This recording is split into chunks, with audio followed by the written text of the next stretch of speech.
To Code A, the GSL Code A. We're back. It's evening.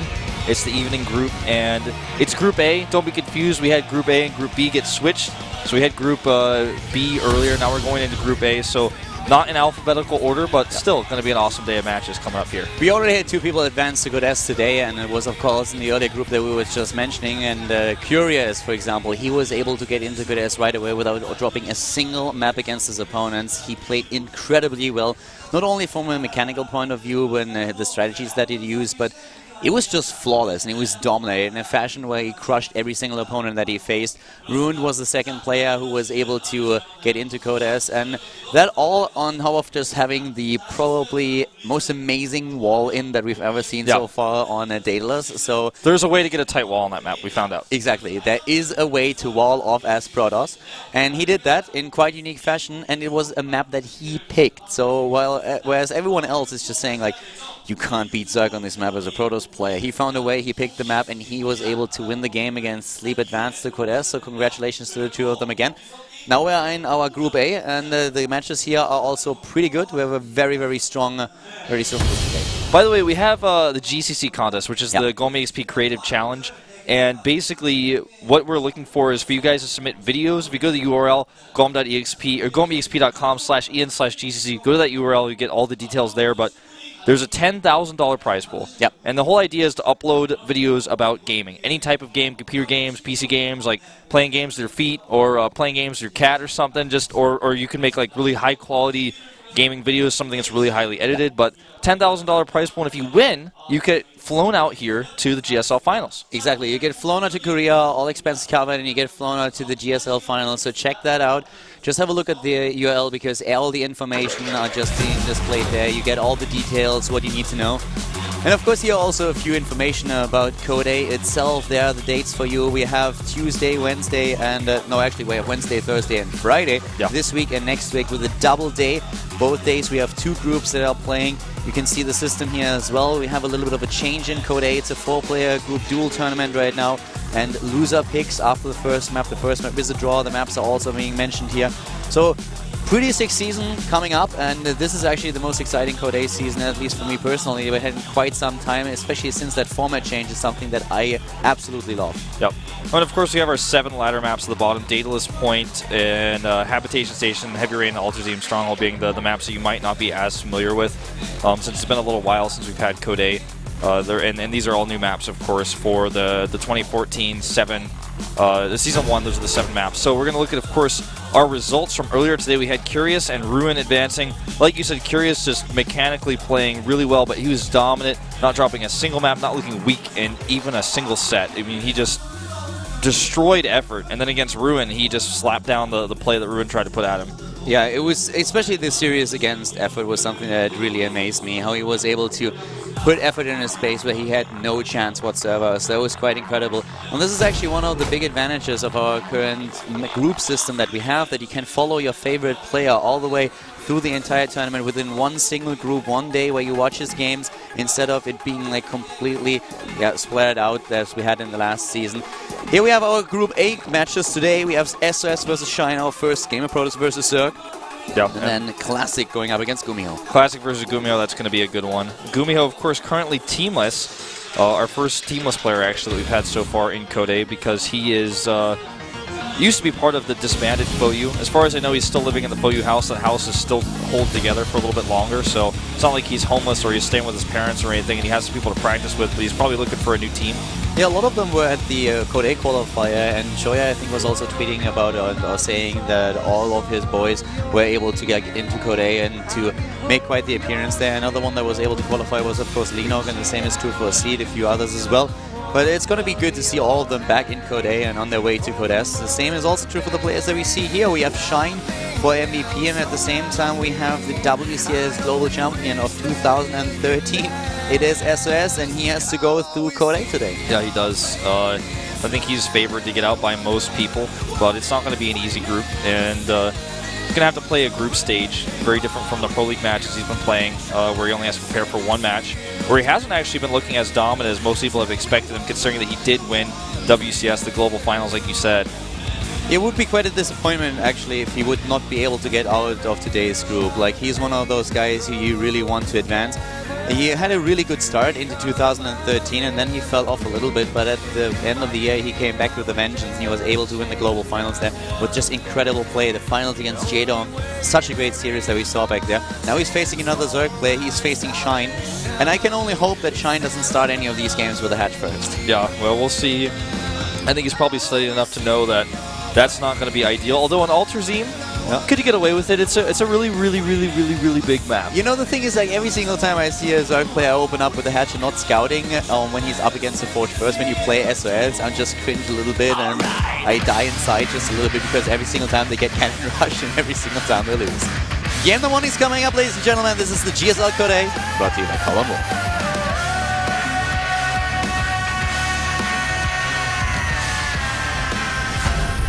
SOS versus Shine. And our WCS Global Champion 2013 spawns to the bottom left of the map. It is SOS. Strong Protoss player, really, really good player. One of the best here, but he's currently in Code A. He wants to go to Code S. And in his way is the Zerg player to the bottom right for Team MVP, the youngster, former TSL player. It is Shine.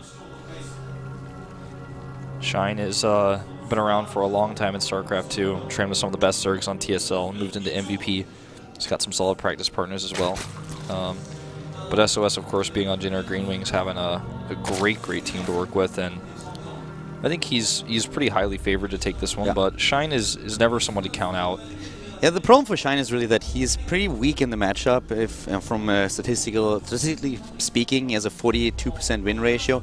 SOS, on the other hand, he has 70% win ratio in the matchup with more than 75 maps played. His favorite unit are cannons. He really loves them, so we might see them here today. We have actually that hatch first. We were joking about it a little bit earlier that Shine should not go for hatch first against this opponent in particular. But as you already pointed out, Wolf, on a map like Alterzim, you can really try to pull it off. It is a massive four-player map, and the chances that your opponent scouts you immediately, gets a probe in there into that pocket expansion. Yeah, you have to like get in there without being scouted. I mean, that's he should go double hatch before pool, in fact, and I think he is. I see a drone there at the third base, and that's exactly what he's going to do. That's really what you want to do as a Zerg player on this map. We do see a Forge actually instead of Gateway, and maybe the third base, if he had scouted, would have been a little bit vulnerable, but since he's not doing that, so it's going to be fine for him. Yeah, against SOS you have always to be very, very careful. He loves cannons and he uses them in very unique fashion in the GSL, sorry, not in the GSL, but WCS Global Finals back then when he was facing Jadong. He did something that very few players actually do. He was in a position where he secured his proxy pylons with cannons just to make sure that he could always just warp in new units, that he had a central point from which on he could put pressure onto the Zerg player. So he really has figured this matchup out. He has very unique approaches to it. He's a very strong player and someone who always tries to surprise you. Yeah. He's actually patrolling a probe at the bottom of the ramp here. The reason why he makes this Forge is because, for the same reason that a double hatch before pool is a good idea, because your opponent's probably not going to scout you, it's tough to punish. You know, an early pool could catch somebody off guard who just goes double. Oh no, nobody's going to go double Nexus before Forge, but I mean, a fast Nexus and then trying to go into a gateway very late could actually be problematic against an early pool. So he has to be safe since he's not scouting, and that's why he makes the cannon on the high ground here, even though in this case, in this particular case, it's not necessary. Yeah, you need to always to be a little bit careful, and usually what you would do as a Zerg player, what you did, as a Protoss player back in the days, you would send out the first probe that usually built the Forge immediately and send a second one out as well. You just have a quick look on, is there an early pull of my opponent or not, just to get an inkling for that. In this particular scenario, he just patrols the probe at the front to make sure that he knows immediately when Zerglings are about to enter his space. Not going to be the case here. And we have a SOS actually with a very, very early Stargate. Yep, it's the Stargate that comes before Warp Gate research, and I mean that's just even 50 gas earlier. The pylon here that was spotted by Shine is really important because he knows that's a very likely possibility of a place he's going to see the tech. Yep. So he knows exactly where to check there. Yeah, and SOS is definitely a player. Well, if you ever want to check him out and how he plays, I mentioned this a few times in the past, but there's actually a playlist that I have on my channel on YouTube on GOMTV where I have also a video of him, how he plays, that shows the keyboard and the mouse and his APM. Same is true for players like Innovation, even Boxer and Linux. So if you want to see how Protoss players or just Korean players in general play, how they have their keys configured and how fast they are on the keyboard, you can check that out. But for now, we have that very fast Stargate here. As you mentioned already, it is before he has the Warp Gate research, and he goes for Phoenix here. So we will see him just clearing off the Overlords on the map. And Shine got the scouting information off, but he has a very solid economy, so as soon as he realizes what he's up against, he should actually be able to deal with this quite easily. Yeah, I think so. Sees the Stargate right away, and then of course the Overlord. Generally speaking, when the Overlord scouts a Stargate that's making Phoenix, this is the last thing he scouts, but this sticks true to that, and he needs to, of course, make Spore Crawlers, and I think he'll make only 3. I don't think he's going to go into 6. That's something we have seen from time to time, but it's just not really appropriate in this case. And he actually doesn't start any right away, but he has a little bit more time before he has to do that. And with all the production you mentioned, this drone count's going to be already super, super high. Yeah, the question if you go into like 4, 3, or 6 Spore Crawlers is usually just answered by how heavy of a commitment do you expect by your opponent? Even if you just build one Spore Crawler and each of your mineral lines, there's always the danger of your gas probes being exposed. The Queen, of course, helps out with that a little bit, but you need to be really careful, because if you press one wrong hotkey, the Queen will wander off a little bit outside the range of the Spore Crawler, and the Phoenixes will say thank you and just take out the Queen, so you have to be very careful with this. And Shine is really committing now to the Spore Crawlers. We saw him just with 5 in production, so he really wants to make sure that all of his 2 gas geysers are absolutely safe, is not afraid to sacrifice the additional mineral. And with this, and that's exactly what I was talking about earlier, the Queen a little bit too far off, but the Phoenixes have to retreat since 2 of her sisters are immediately there to help her out. 11 drones on the way for Shine right now. He's droning up heavily. These gas drones, as you mentioned, like if you don't have the Spore Crawler next to the gas, then they're going to get picked off. But as the Spore Crawler is here, he can't stick around, so he gets a few kills and then has to leave. This is a bit of a sloppy mistake, allowing this Overlord to be here. The Queen is actually a little bit out of position here too, but he might be out of energy or very low on it, so doesn't want to risk the attack there. It's 7 Queens. That's why he's probably a little bit timid of actually attacking one of those, because he will try to save those. With 7 Queens wandering on the map, he can do a lot.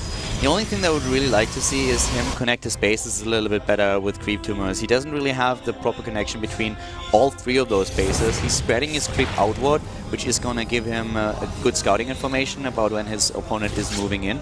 But really spreading the creep between the natural, the main base, and the 3rd would help him just to defend against this harass. Yeah. Phoenix is actually going in here to the main base to maybe get a little bit more done here.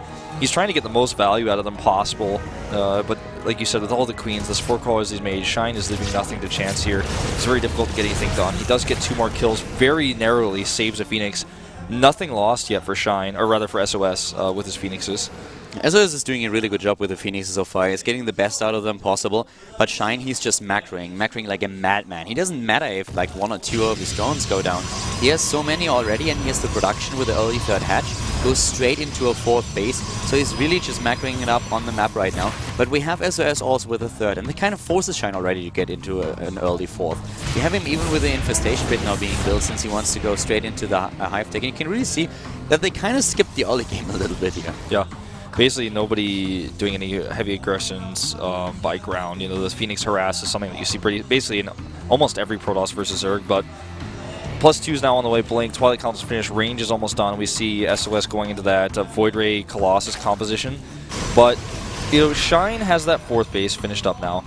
His only concern really is can I deal with this Protoss army, and how do I want to do it? I mean, is he going to get Vipers out very quickly? Very likely he will, you know, consider that. He's going into a pathogen glands first, which is how we've seen most Kespa Zergs playing against Protoss right now, is just making sure they get those infestors out for the fungals, because the fungals against the Void Rays are so critical, but they're also useful at slowing down pushes and even grabbing Phoenixes if you're lucky. There comes also the Hive Tech, and we are at 84 drones right now. The one thing that is also pretty amazing about SOS's play so far is that he plays the first perfect game up to this point. Yeah. That's probably going to change, might change with that probe here, and yes it does. That's the first unit that he loses, 50 minerals. But up to that, he killed a lot, but he didn't lose anything. And here we go. Another Overlord just picked off, and this just shows how annoying these Phoenixes are. They're great for scouting. They shut down the scouting information of the Zerg player and put him into a supply block by killing even more Overlords. And he snipes a couple of units off, moves out with a double Colossus. A really great build so far, but the Queens, 9 Queens in total, they can actually do quite a bit against a single Void Ray and 2 Colossi. Yeah, that's true. Void Ray is not going to be able to get any bonus damage done on those psionic units. This is a little poke right here is going to eliminate a lot of the creep to the south. He also has a Warp Prism heading towards the main base, and I don't think that was scouted, so unless he has some static defense, he could be in trouble. That is one of the things where the Phoenixes really come into play. Shutting down the Overlords that would have seen the Warp Prism is great, and a massive Warp in here already in the main base, and those Zealots, they will do some damage. There's no Spine Crawler. The Queens alone are going to have a really tough time against this. Zerglings are moving in too, but that suddenly opens the door for the army of SOS to get into position at the 4th. Shine is trying to go for some counter-aggression at the 3rd base of his opponent, but it doesn't really work out. In the main base, Infestors are helping out against the Zealots, doing a great job, but this is the main attack of the Protoss player now. Yeah, and these Zealots Warpins continue in the main base, so he has to be focused on that. He does not have any Roaches, of course. He's pure Ling with Infestors and a few Corruptors coming out, but this is not ideal against a Zealot force. You know, Zerglings cannot fight that and trade efficiently. And now in the main base, still a lot of Zealots doing the damage. The Infestors so far have been moving back. Zerglings to the rescue, and at the same time, we have the Mothership Core going down before the recall is completed, so suddenly he has to fight it out, and that is an opportunity for Shine to take down this army, but he doesn't really look like he has the units there. He loses the Queens, and he loses everything else too. His Corruptor count was too low, and you know, SOS tried to run, but it turns out he really didn't need to. +3 is on the way, charge is almost done, and these Zealots are just trading perfectly, so efficiently against these Zerglings. And that's exactly what he wants to do. If you skip Roaches entirely and there's a big warping of Zealots in your main base, unless you have static defenses there, you have to use your Zerglings, and they're never going to trade efficiently, so he just keeps drawing the Zerg force back there while he's moving again through the middle of the map. Exactly, we have now the Ultralisk Cavern coming up, but you want to have a few Roaches, and even just getting the Roach run as a little bit of a safety net just works so well for you. 17 Harvesters killed by SOS, and he just doesn't stop. He warps in more and more Zealots, he charges in, charge is done by now, and he's doing so much damage in this main base. At the same time, the rest of his army is just grouping up once again to be aggressive at the 4th and the 3rd, whereas SOS is expanding to the left side of the map. He's everywhere right now. He's about to have +3. One Ultralisk, one lone Ultralisk in production right now. By itself, not going to be able to get a whole lot done. The Warp Prism is still alive. He's never been able to eliminate that, which has been a big issue for him. Had he eliminated that, things could have been different. He wouldn't have had to worry about those Zealots in the main base. It would have been so easy for him to just use one of those Corruptors and target down that Warp Prism, but he was so worried about his opponent's Colossi, and I don't blame him for that, that he never got around to it. So he should really try to maybe get just one and make sure that this Warp Prism is not becoming an issue anymore. He has those Ultralisks in the game right now. He's on 2-2, he has Chitinous plating, and in terms of upgrades, he's even ahead of the Protoss player, but it's a very tough game for Shine so far. Yeah, and right now, you never want to be in a situation where as a Zerg player, your opponent has more supply than you, and that's what we see here. He's got 2 Archons in the mix, a few Stalkers, the worker count's still fairly competitive for SOS. He's going to kill this base, it looks like, with +3 Zealots, nothing's nearby, don't see him saving it. Yeah, at this point, Shine is just trying to defend, he's just trying to hold on. He hasn't lost anything major just yet. Of course, in the main base, he suffered a few drone losses, and also he was taking quite a beating at one of the fights. But in general, he hasn't lost anything vital. But now suddenly the Spire is going down. That puts an end to his Antia. That puts an end to a potential transition into Mutalisk that we see quite often in this matchup, which he doesn't have the economy to anyways. He's losing too much right now, and suddenly it starts to be like really things that he can't lose. Yeah, and he's not even able to get the Warp Prism, which means the Warp Prism can continue to harass. Another group of Zealots now goes to the 4th base. It looks like going to harass directly there. We already have the Immortal transition, as he was able to scout the Ultralisk, so he's going to start making a ton of Immortals, even getting the shield upgrades for those, the armor upgrades coming out here too. And this gets cleaned up, right? But the thing is, the Protoss army is still so strong, and the composition he has is almost unbeatable. He has to get the perfect fungals here. It's 4 base against 4 base, and of course, spotting those Ultralisks, the first thing that SOS does is to get the second robotics and immediately start his Immortal production. He knows fully well that he will be in a great position for this. And this Warp Prism is just the most annoying unit ever in the game. And he needs to take down. Ultralisk Cavern is gone. And Shine, where is that one Corruptor that you needed? He can't produce it because of the Spire, but he should once it's done. That Warp Prism is amazing for SOS. He should fungal it and kill it with Infested Terrans. He tried to do that once, but he got a little bit distracted by some of the Zealots that were running, and he didn't get it. Looks like this time he will probably finish it. Nope, I guess not. Yep, Warp Prism goes strong another day, but the big problem comes in form of a massive army in the middle. A Protoss Death Ball is forming up once again, whereas Shine tries to take a 5th base and has a bit of a run by towards the 4th base of his opponent on the left side of the map. And that could actually do quite some damage if he leads the charge with the Ultralisks or takes down those cannons fast, and he goes for the Nexus right away. I think he's going to get the Nexus for sure. He will. There's no way. Well, if he recalls, maybe he can save it, but I don't even think he's going to save it. He's going to be able to kill all this army. But that was an okay trade for Shine, but he's got to defend this hatchery. It's getting a little bit low here. Yeah, but the Zealots are not able to take down the hatch, not this time. But the Warp Prism is still there. It's always out there, man. He has that Spire. Seriously, I know we all would love to have a couple of Scourge in the game right now. At least he would have to just throw them in the Warp Prism. Just one Scourge maybe would be enough with only 57 actual hit points left on that Warp Prism. He should just use an Ultras to throw a Ling at the Warp Prism, something like that. I don't know, but like at least get there they are. Double Corruptor. And guess what they are going to be for? Well, maybe Broodlords after their career of successfully destroying the most annoying Warp Prism in the entire game. I think as soon as they take down the Warp Prism, they are going to get a promotion to Broodlords. I think so, man. This Warp Prism is ready for even more harass. The problem for SOS is he doesn't have any supply to warp anything in, as our observer just highlighted. But this is so many Archons. He has 10 Archons, Keller. Yeah. You know how much money that is? That's a lot. I can't calculate that much math in my head. That's how much money that is. That is like... don't try. I have had way too much money for way too long, and that's your mistake. I have 10 Archons. That base goes down again, but the problem is the big army that is now moving into the vicinity of Shine's bases. Can he somehow defend against this? With the Infestors, maybe the Warp Prism has finally been taken out by those... Nope. Oh! Whoa! Nope. I thought those Corruptors... What? No, he didn't do it, man. Oh my god, the 2 Corruptors are actually being set up on those Void Rays. Never a good idea. The Archons, Storms, man. the Archons, everything! And the Warp Prism lives! And those Zerglings, the Archons are loving the idea. Archons and Colossi are like, please come over here, Zerglings. I love fighting Zerglings. That's what I love. And here comes the Warp Prism again, by the way. Stopping an awkward Ultralisk here. Gonna kill him. Surrounding it. And, well, at this point, it's just a cleaning job for SOS. He's the new Mr. Clean. He kills every single Zerg unit that is in his path. Suddenly, Shine is also supply block. That isn't holding for long since he's losing way too many units, way too fast. The Zealots in the main base with charge +3 attack and whatnot are just going to town. Even Dark Templars are joining the fun. Yeah, I mean, Shine is done. This is over. We're going to have to go into a second game here because... He's down to 27 Harvesters. He has 5 Ultralisks, and the Immortal count alone would be able to take those down. The army supply is again 103 versus 42. And, well, he lost 2 bases already. He has an unsaturated 5th base to the right side of the map, but his main is already nearly mined out. That Warp Prism is... I have no idea how that Warp Prism he is. set an Overlord to follow it, as you guys saw at the last second. There's the GG, but that Warp Prism... won him the game, I would say. I mean, it's of course not the only thing that he did right there, but having the Warp Prism around for the entire duration of the game and fending off like about 5 Zealot Warp-ins or different points, or like even more than that, you need to shut that down. And if you don't shut the Warp Prism down, then for the love of God, build 10 Spinecrawlers in your base. Yeah, I don't know. because if you don't have roaches, if he's warping in 10 Zealots at a time, that's never going to be an efficient trade for your Zerglings. You're going to waste a lot of larvae. Then your Zerglings are all going to get cleaned up, and then the next 10 Zealots become an even bigger problem. And even when he had Infestors over there, he'd fungal the Zealots, then he was so worried about the Colossus army that he would lose his Infestors because he wasn't paying attention. He lost so much gas. Yeah, I mean, SOS was probably really surprised that Warp Prism was alive for this long, and just said like, you know what, okay, it's fine, I'm going to do it.